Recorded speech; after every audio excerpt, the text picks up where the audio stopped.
This is what you're going to do with the decorations. They're all pre-made.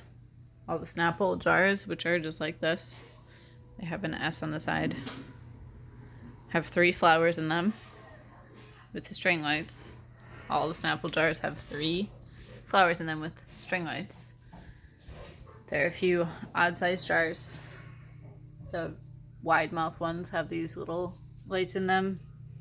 At the very bottom of these lights, there's a switch to turn them on.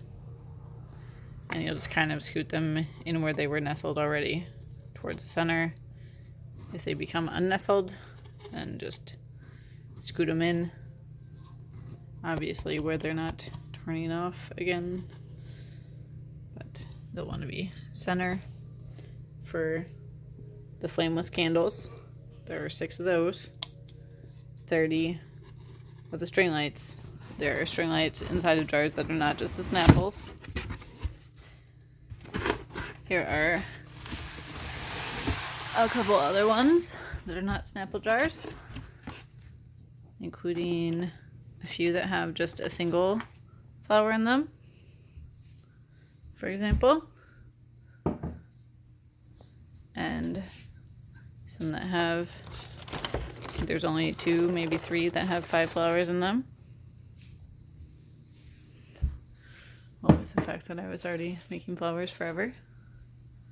So that one has 5. They're always going to have an odd number.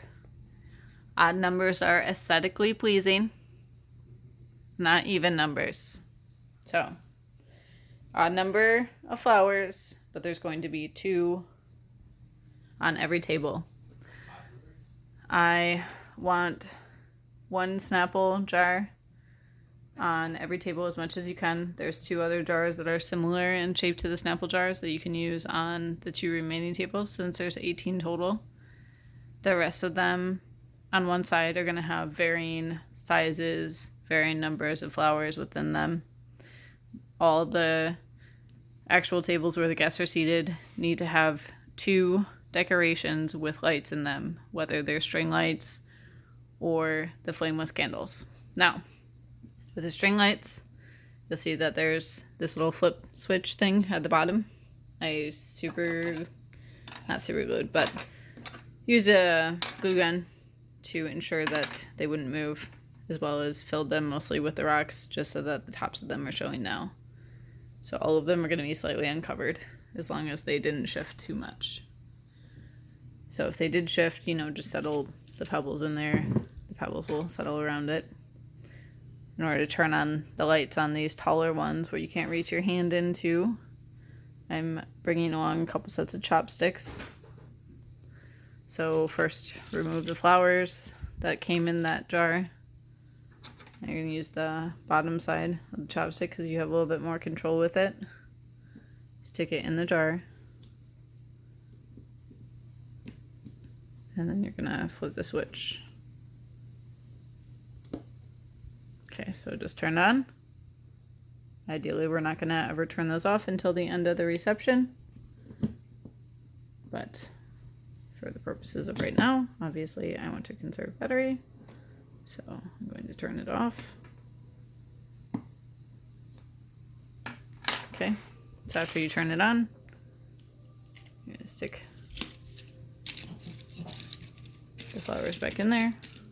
It's okay if some of them are a little bit floating, but make sure that they're not fully floating over each other like that. I want them to all be settled at the same level. Don't really care how the string lights turn out on the inside, as long as they're not all bunched up at the bottom or something.